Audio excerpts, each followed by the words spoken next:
Ladies and gentlemen, this is the Black Baseball Mixtape. I am your host, Cheats. As always, the mixtape is brought to you by the Family Podcast Network.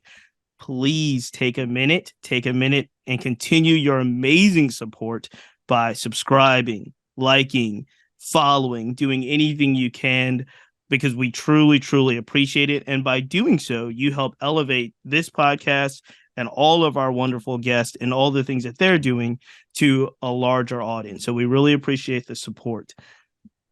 I am very excited about our guest on this episode.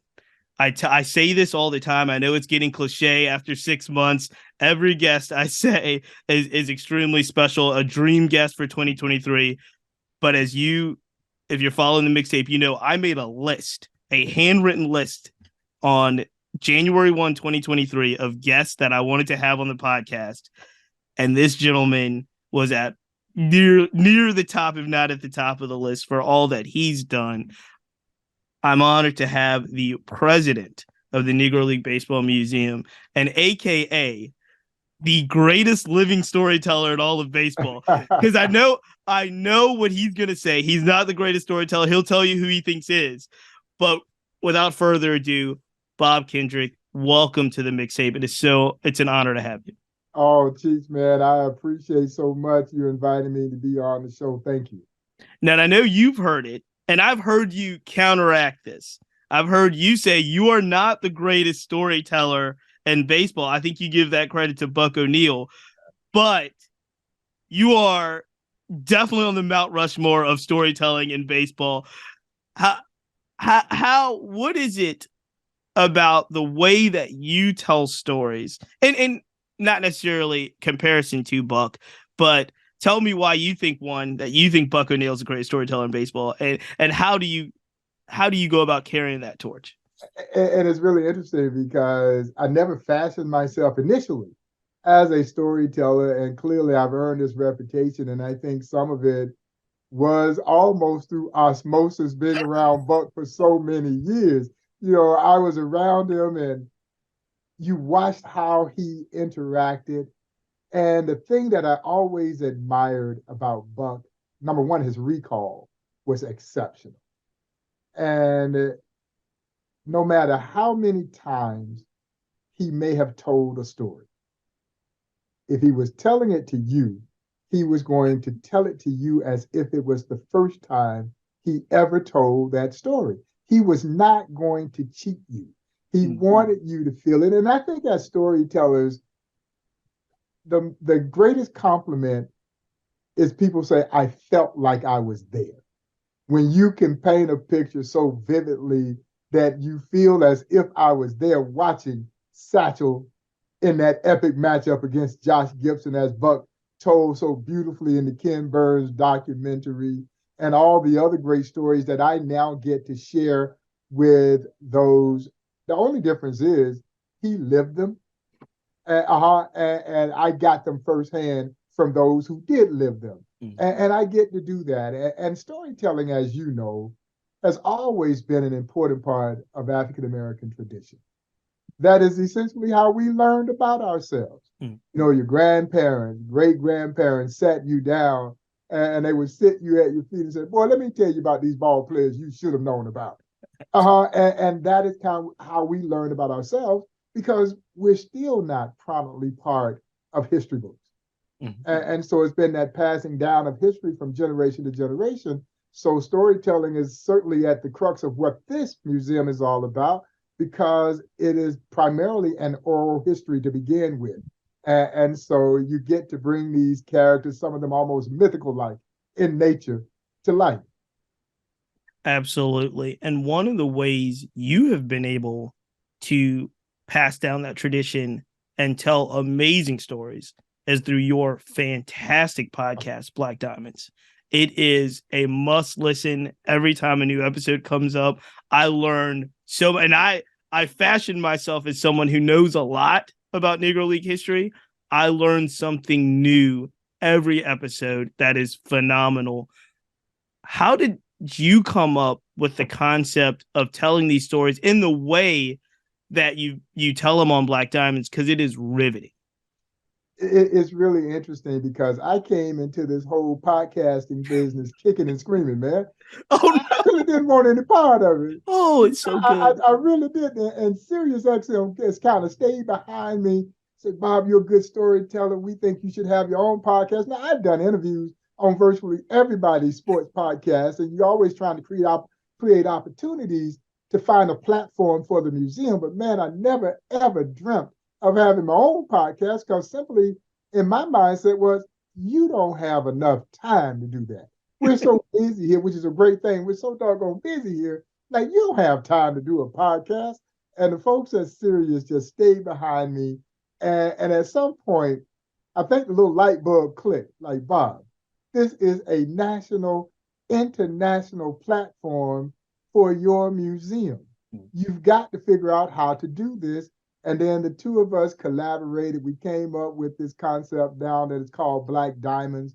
And honestly, I was blown away by its success. Year one, the podcast was named National Sports Podcast of the Year by Adweek. And you don't do this for adulation. You do this because you want to enlighten, hopefully inspire and educate people about a piece of history that the more majority of us really didn't know anything about. And so it's a unique concept because it always starts off with me telling a story and then bringing in a guest that some way, shape, form, or fashion relates back to the story that I've shared. And it has opened up Negro Leagues history to a new generation of baseball fans who are falling in love with the Negro Leagues. And so it's been an amazing platform. We'll start the new season here near the end of the month.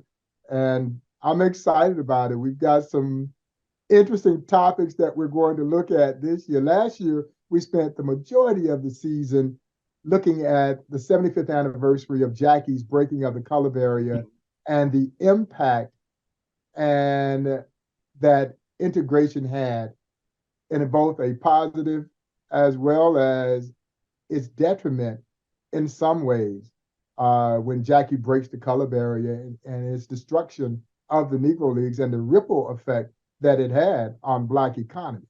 And so it was a fascinating year to kind of dive deeper into integration, its impact, and its ramifications. It is so well done, and you're exactly right about season 2. There's so many things that stand out to me just about that story of integration and the way that Jackie entered. And there's so many exciting, not even ancillary players, just there's so many factors that I don't think people truly understood when it comes to how it all went down, how it all worked. One of the most fascinating things about the entire integration story that's told, but I don't think it's told enough, is the fight over compensation.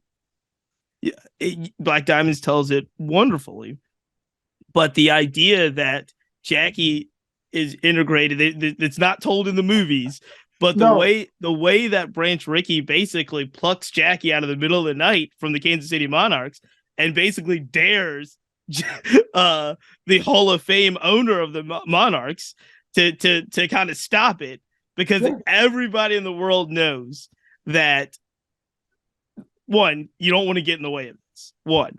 The other side of the interesting factor of this was the Kansas City Monarchs was owned by a white man, which made it even another layer that said this white man is going to stop integration in Major League Baseball, even though he should have rightfully got compensated. And some of the other Negro League owners, in particular, Effie Manley and some of the so it was just this interesting dynamic of those types of stories that were told on Black Diamonds but it was always fascinating that if it hadn't been Jackie, do you think it would have been Monty Irving? Monty Irving could have very easily have been the first. And as I share with folks, he had the same pedigree that Jackie had, but to be quite honestly, Cheats, he was a better baseball player than Jackie Robinson. And that's not taking absolutely away from Jackie Robinson. Jackie Robinson is one of the greatest athletes in American sports history. But Monty Irving, man, was a superstar in the Negro League. five-tool guy, and as I like to say, with movie star good looks. He had everything Yeah, you at all. needed. Yeah, he had all the good. He had everything you needed to be a star, but Effa Manley blocks him from being the first because Branch Rickey had already signed Monty Irvin before Jackie Robinson, and she threatened to litigate. And Rickey knew that he could not afford a public fight with this black woman, although we truthfully do not know Effa Manley's ethnicity. There's some that believe she was biracial. There were some who believed that she was white. But she certainly chose to assimilate to black culture. And so he knew he could not afford to have a public battle with this black woman about bringing this player into Major League Baseball because you already know that the other owners are going to stand in solidarity to try to block this already. So you didn't need to give them additional ammunition. That's when he turned his sight here to Kansas City and won Jackie Robinson playing for the Kansas City Monarchs. And as you mentioned earlier, this is how savvy, maybe shrewd, calculating Rickey was, because he knew that J.L. Wilkinson could not fight back. Because as you identified, he was white. And there was no way that this white man who made his entire living in black baseball could be the public face of blocking what every black person in America had been waiting on for a black man to play in the major leagues. If he does, it's a wrap. It's a wrap. Absolutely. That black fan base that had been so loyal to him would have turned their backs on him right away. And Rickey, I think, knew this. He knew this. And Wilkinson had no choice but to relent. Publicly, he said the right things because you still got to protect your business interests. Absolutely. Privately, he is seething. And rightfully so in many ways. And rightfully so in many black ways. Man, you're going to take away from me. Right. You're going to put me out of business. Absolutely. Now I've heard hindsight is always 20/20, but I've heard overall our culture, our community, black baseball fandom would have benefited from maybe a process where Major League Baseball adopted teams. Oh yeah. As opposed to players. Do you believe that? I mean, at the time, we're talking 1946, 45, 47. They're not thinking of this type of the way they're not thinking down the line and where we are today. But the idea of picking off players just kind of drained the league and the resource and left a lot. Do you think it would have been better? Was there even an opportunity to adopt some of a whole kind of team or two teams into MLB? Well, and this speaks to the genius of Andrew Rube Foster, who, of course, as you know, established the Negro Leagues here in Kansas City in 1920, February 13th of 1920. He felt even back then that he could create a league that was so dynamic that he would force Major League Baseball's hand to expand. And I tell people, those who follow the history of football, think about the NFL and the old AFL. Yep. And their merger. And those of us who are basketball fans, the merger of the NBA and the old ABA. Absolutely. The ABA came out, man. They had the red, white, and blue ball. They put the three-point line down. They started doing the slam dunk contest. They started stealing those college players away from the NBA. And I think the NBA said, oh, hell, we better do something here. And they ended up merging. And so for your audience, who are maybe some basketball fans, Indiana Pacers, Denver Nuggets, they're the Brooklyn Nets now, but they were the New Jersey Nets.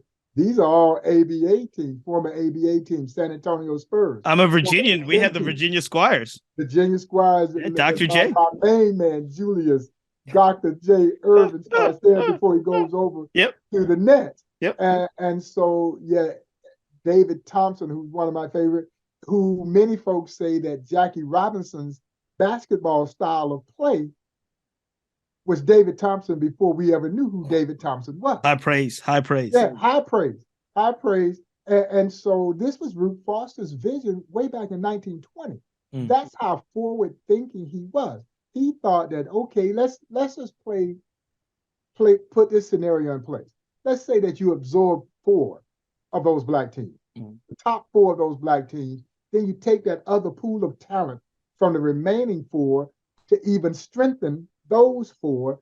And now all of a sudden, Major League Baseball looks entirely different because not only do you have black players, now you got black owners, managers, coaches.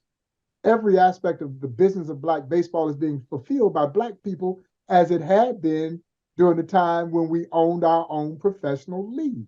Mm-hmm. And Jeff Kennesaw Mountain Landis didn't want anything to do with this. He didn't want nothing to do with this idea. He's on record as saying, Mr. Foster, where you give our league a black eye when your teams beat ours. Because he knew. And this would have changed the dynamics. Now, would baseball have ultimately integrated at some point in time? I think it would have, but you would have this pool of black talent that would have been flowing into those four teams. And I think they would have held their own against the elite of Major League Baseball without question. Absolutely.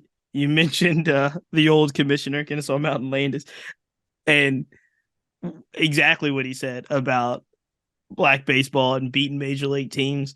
I tend to instantly think of the barnstorming days. And it's not apples to apples, but in those years, especially those late 40s, 50s, it was such a subsidized income to have these all-star travel teams go through. I'm doing that, and I'm comparing to what's happening right now in 2023 as we all are kind of locked in on looking at the World Baseball Classic. And I love the World Baseball Classic. I love seeing it. I think it's phenomenal. I'm so excited to see those crowds in Miami and see those crowds. But it's kind of the coolest thing and maybe the closest thing we'll see to some of that. And in many ways, obviously today we hear some of the outrage about, the focus should be on regular season games and so forth, and keeping players healthy. I always struggle with how did it go away? Because it was so robust and it was so exciting, and it was towns that never got to see baseball getting to see their favorite all-star players, and a lot of them playing against all-white teams. The Satchel Paige Bob Feller battles and things that you would never get to see in towns that you never get to see. It just seems so interesting and awesome. How do we get to this point now where we have fans that are like may not want them to play for their own country? I don't get it, Bob. Yeah, it's really interesting, and I agree with you. The World Baseball Classic, I think, is one of the best things that baseball has ever done. Love it. Because number one, it also helps us understand that there are a lot of people around this globe that can play baseball.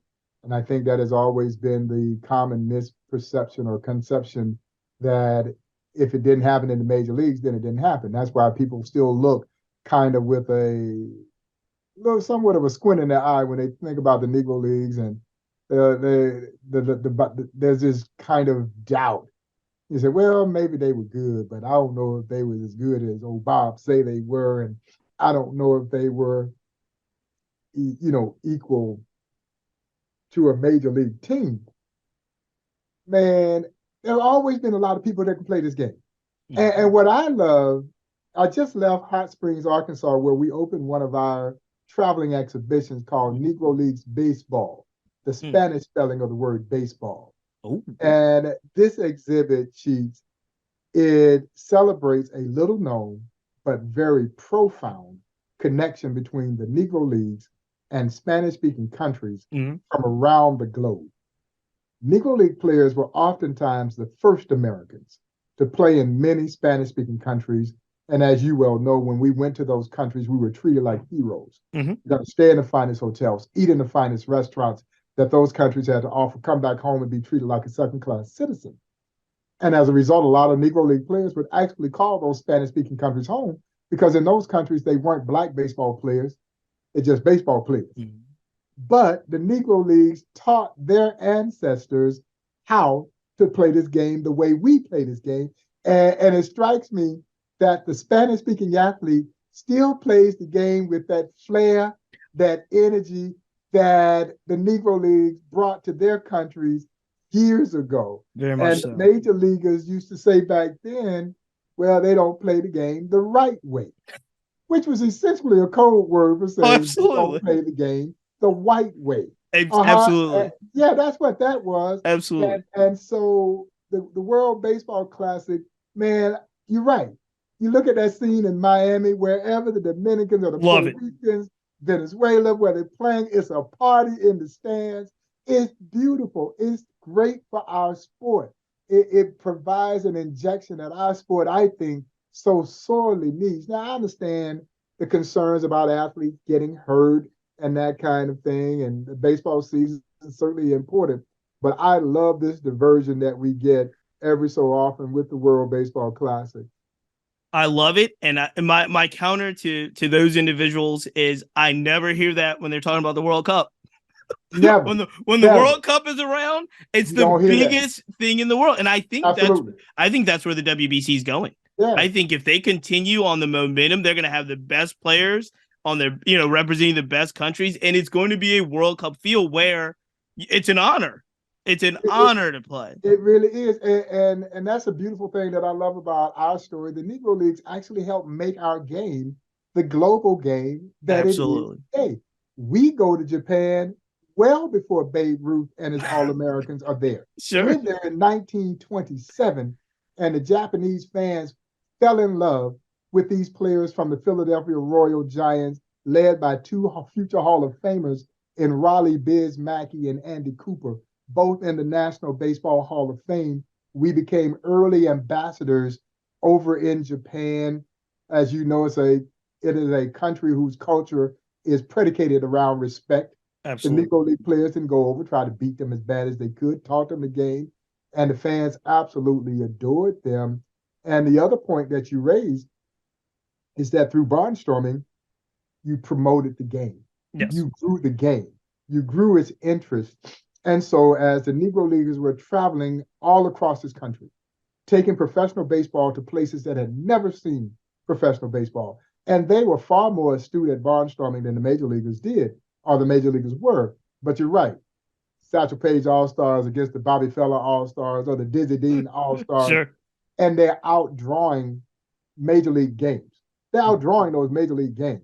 And that epic tour with Feller and Satchel in 1946, Buck O'Neill says for 17 days of work, each of them could earn $7,000 apiece.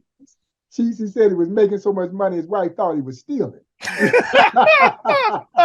It's unheard of. They worked for it though. It was unheard of, but they worked for it. They were doing I mean doubles in different towns in the same day. They were doing crazy stuff.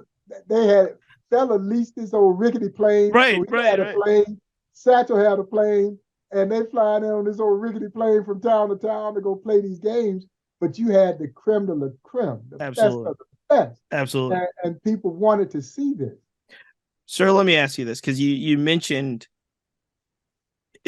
just the challenge. I wouldn't even call it a fight, but the challenge that you always will have and you will continue to have with having people recognize the brilliance of the Negro Leagues. Major milestone, I think, that you led the effort to help pull this across the hill was the counting of Negro League statistics as Major League Baseball statistics. Mm-hmm. There's all of these trajectories that you've put the museum on and Negro League history on, but to be recognized this way by Major League Baseball seems to be, for me, a plane that's a little bit different than, say, awareness advertising. This is something that says, oh no, these guys were pros and their stats should count with the pros. When that happened, when it finally got over the hill, what was your thoughts and how did it make you feel? I was excited and very pleased that this finally took place. You know, I was like a lot of other people who didn't realize that there had been this commission in the 1960s that was put together to task to recognize formerly professional baseball leagues in this country, and they had overlooked the Negro League. You know, the Federal League and all these other little rinky-dink leagues had been recognized, and yet the Negro Leagues had been omitted. it was clearly and blatantly racism that led to that, because when you think about it, the Negro Leagues impacted this game as much or more than any league ever, including what it did for Major League Baseball. Because again, they're playing in Major League stadiums and they're filling up those ballparks. And who was making money from the Negro Leagues? Major League. Mm-hmm. Yeah. And which is one of the reasons why it took so long to integrate. Because these teams were making money off the Negro Leagues because they were renting their ballparks. The lease in the stadiums, yeah. Yeah, so they're getting a percentage of the gate and likely all of the concessions. So that was certainly a major variable in why it took so long to integrate our game. And then this talent, all this talent. When you look at what happened after Jackie breaks the color barrier and all of this talent that flows into Major League Baseball, which completely changed the way Major League Baseball was being played. One of my favorite factoids associated with the immediate impact that the Negro Leagues had on Major League Baseball. From 1949 through 1959, 9 of 11 National League Most Valuable Players were former Negro League stars. Now, Chiefs, we're not even talking Rookies of the Year. No. Not even talking Rookies of the Year. These are most valuable players. Now, please keep in mind the American League was so slow to integrate. They came in literally kicking and screaming. And Elston Howard would be the first MVP in the American League. But the National League, which is why you saw the pendulum of power shift to the National League, because they're bringing in all these great stars from the Negro Leagues. And so, yeah, this league deserved to be recognized. And for me, it was more about historical validation, because the players from the Negro Leagues certainly were never seeking anyone to validate them. They knew how good they were, and they knew how good their league was. And honestly, major leaguers knew how good they were. But for historical purposes, this was the proper recognition.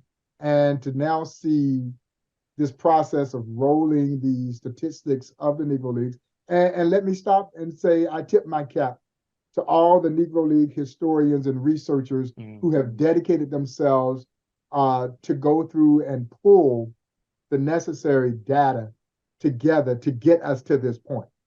Because I can tell you, they did yeoman's duty to go back and find stuff that had essentially been lost to time.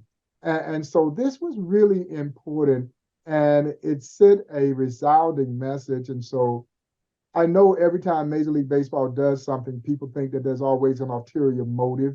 That's just the nature of being the big player as they are. Sure. But what I tell people all the time, there were other commissioners who could have done what Commissioner Manfred did, and they didn't do it. Right. They didn't do it. They could have, with one strike of the pen, they could have fixed this years ago, and they didn't do it. Commissioner Manfred did it. And I think he has consistently been a voice for Black baseball history.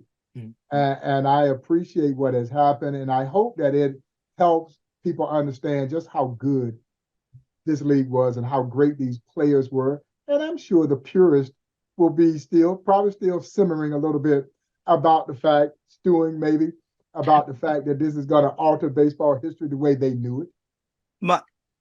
I marvel at anyone that is concerned about the statistics part of this, only because at the very least, you just mentioned it, the statistics are conservative because they can only document what was documented.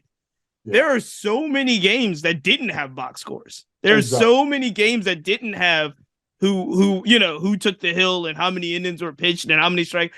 And so at the very most, the stats are less than what people could document. Let me ask you this, Mr. President, because I do believe that the stats are a watershed mark on one level. Something that you're doing now is, I think, going to be very significant in the future of the Negro Leagues. And I don't know if you know where I'm going with this, but amongst young people, MLB the Show is it's the young people Bible. It is the way that young people know the players of the game, know the teams of the game, more so than watching the games on TV or even going to their hometown team. If they're in the show, that makes it real. Yes. And you and your team and working with the video game and baseball, you have now, I guess next month or later this month, we're going to see Negro League baseball players in storylines in MLB the Show. How did this come about? And I mean, I know you're connected to the streets. I know it. You're connected to the community.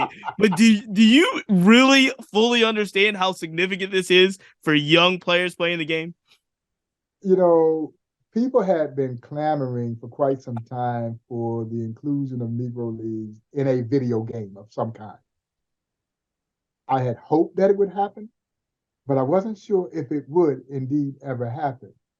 And 2 years ago, folks from Sony PlayStation reached out to me to plant the seed about the possibility. And obviously my antennas went up and I'm excited about this, but even then they're cautioning me saying, we don't know if this can happen. We're going to try and explore and see about the possibilities. And then last year, next thing I know, we got a camera crew coming into the Negro Leagues Baseball Museum, and they're sitting me down with this concept that is now, as you identified, going to be called storylines, a special mode that will include 8 Negro League players in year one. We've got a 5-year partnership with Sony, so you're going to see, hopefully, throughout the term of this agreement, as many as 40, 50 Negro League stars integrated into the game. And that's exciting. And what I admire about what the team over at PlayStation did was this is more than just putting Satchel Paige, Buck O'Neil, Rube Foster, Jackie Robinson as a Kansas City Monarch, Hilton Smith, Hank Thompson, a name that is not a household name, but people should know the name Henry Thompson. Henry Thompson is the first and only player to integrate 2 major league teams. He integrates the St. Louis Browns. He integrates the New York Giants. He's with the Giants before Willie Mays or Monty Irvin are there. They formed the major's first all-black outfield. Henry Thompson was an infielder by trade. That's how outstanding a ball player he was. And Martin de Higo, El Maestro, hailed from Cuba. And is one of the baddest. It's hard to believe that people don't know who Martin de Higo is. He's in 5 different countries' baseball halls of fame. Mexican, Cuban, Venezuelan, Dominican, and in Cooperstown. But it's more than just saying, okay, I'm going to play as them.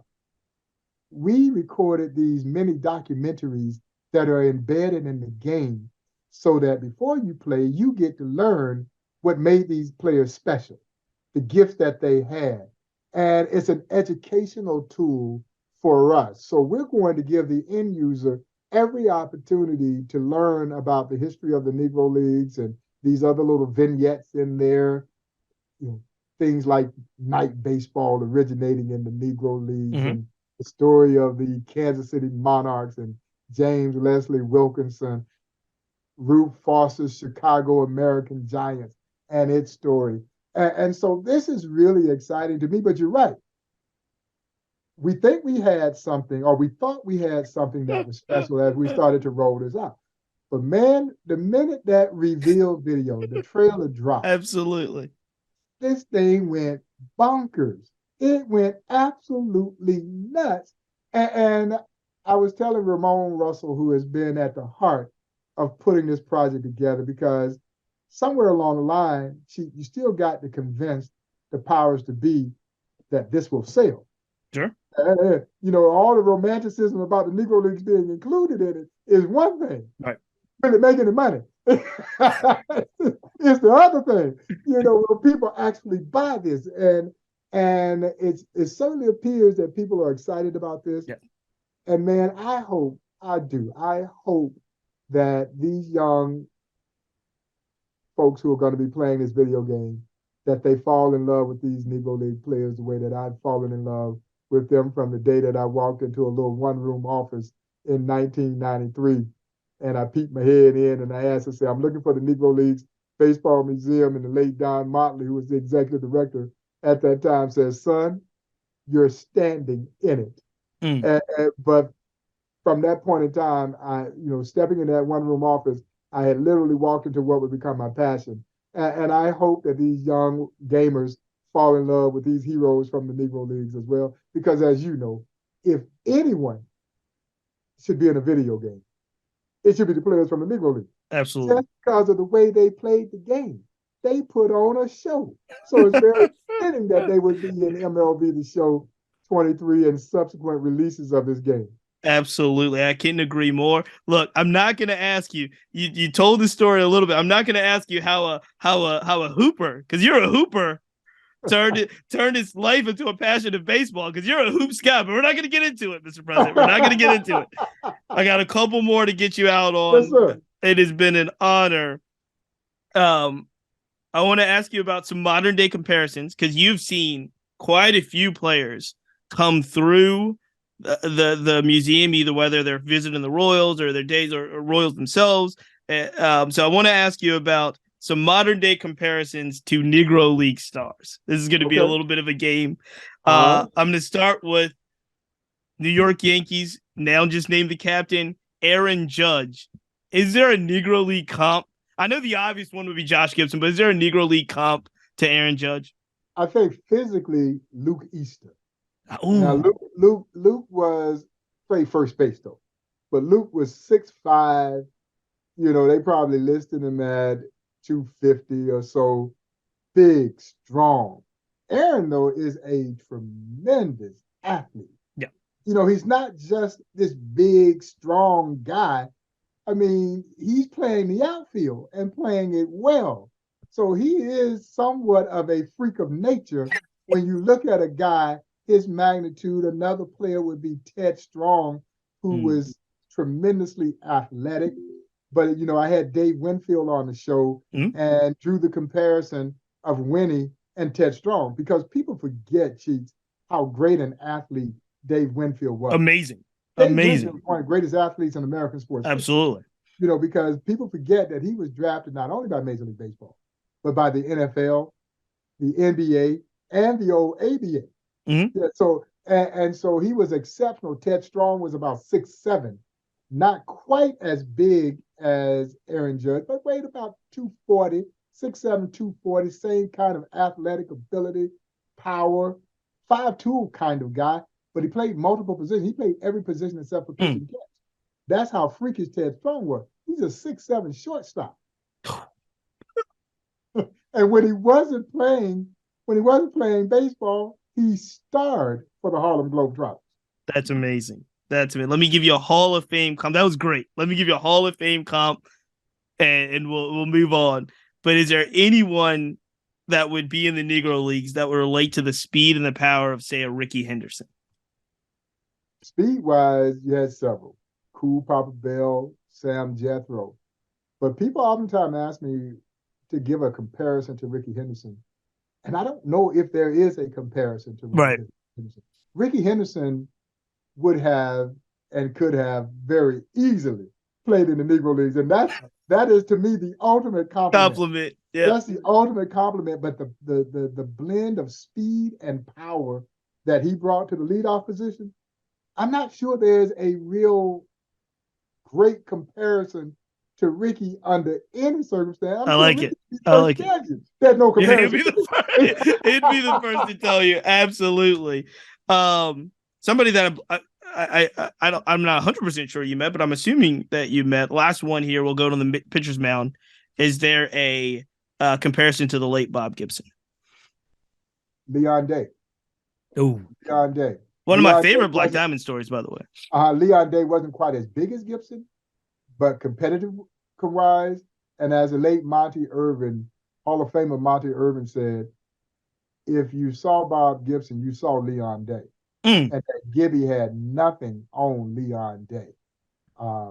Competitive, great stuff, great athlete. Even though when you look at him at first glance, a guy like Leon Day and Bullet Rogan, they didn't look like great athletes, but they were.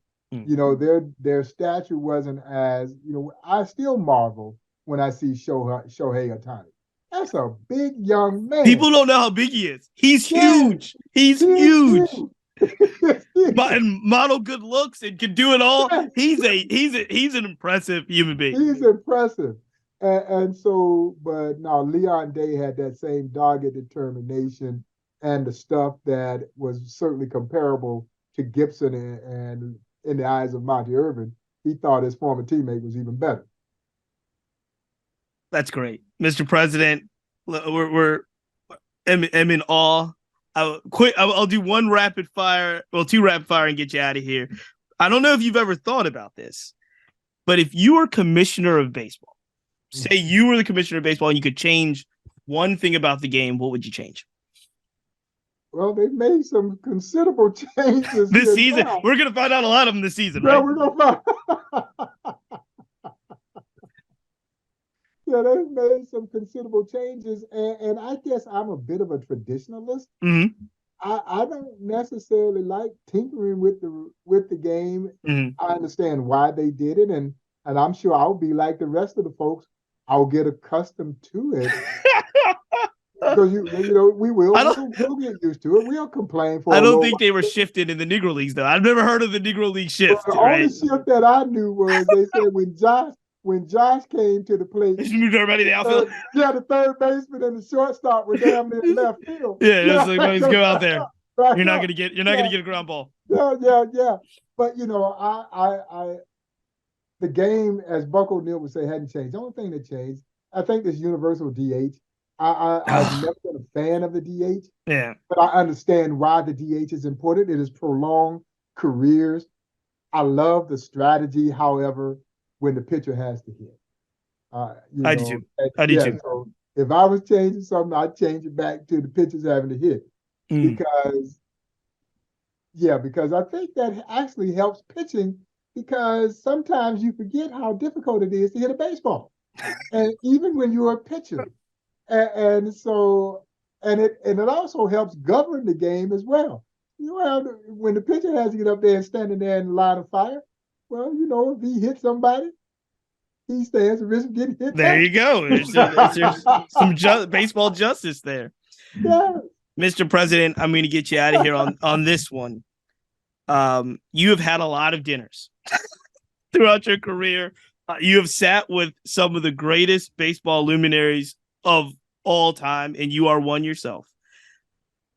Someone maybe throughout your entire life, someone maybe you hadn't had the opportunity to meet, if you could sit down and have dinner with any baseball player, historian, person that you've never met before, who would it be? Satchel. Satchel. And I was in Kansas City before Satchel passes away, but I'm a student at Park College, then now Park University. And he used to hang out at a little gas station here in the city, 31st and Prospect, playing checkers and telling lies. And I never got to meet him. He would be one that I think would just be amazing to sit down and talk to and hear the stories. I mean, I felt like I knew him because Buck O'Neil made you feel like you knew him through all the stories. But to sit down with Satchel Paige over dinner would be extraordinary. That is amazing. And I bet you that would have been an amazing conversation. I don't know if I would have gotten a word in, but that's okay. I would have sat there and gladly listened because I know it would have been gold. Well, I am so honored to now be able to say that I've been able to speak to you. I've had you on the show, and it is going to be one of the things that I will remember for a very long time, Mr. Kendrick. So thank you for doing this podcast. Thank you for all that you do to promote Black baseball. The Negro League Baseball Museum, as always has something phenomenal going on. I'm a bit of a collector myself. I don't know if you can see it, but I've got the coins we were talking about. Yeah. I've got the baseball cards. I've got the beer. I don't even drink beer. I got the beer cans. And I just really appreciate not just what you do at the museum in Kansas City, but Dream Series, HBCU classics. I turned on the game the other day on MLB Network, and they had the special guest doing play-by-play commentary during the game, and it was you, sir. So it's a tremendous honor.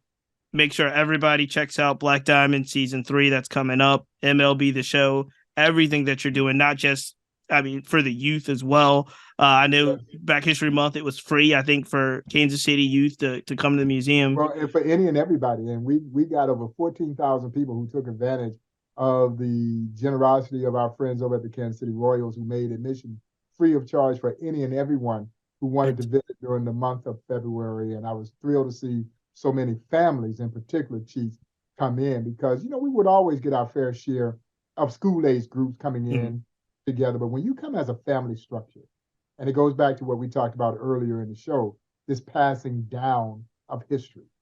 Yeah, helping our children understand the complexities of a once segregated society, and what and having them relate to the courage that these athletes demonstrated in the face of adversity, and how they triumphed over that. That is really, really important to us here at the museum. And the animated TV series, or I should say the animated video series that we did, Undeniable, baseball, Undeniable. Yep. Again, the effort to reach and connect with a new generation. So the animated series, MLB The Show, is part of an effort to make sure that we find ways to engage with a younger generation of people and help them identify and hopefully fall in love and become future supporters of this museum. But it's all about staying connected. Absolutely. And it's, I will say this as we close, because the history that you're telling, it's beyond baseball history. It is actually the history of our country, the history of our world. And in this day and age, as you know, where history seems to be challenged, the accurate telling of history often seems to be challenged. This is something where I think everyone can go to and learn about the amazing, amazing history firsthand, and really, really great experiences from all the work that you're doing. So, Mr. President, we'll leave it there. It is a true honor. Please, everybody follow and support the Negro League Baseball Museum. It is an amazing, amazing place, and it's only getting bigger now. It's only expanding with Mr. Kendrick at the helm. So this is the Black Baseball Mixtape. Please make sure to continue to follow what we're doing and support. I'm so excited. Until next time, we see it.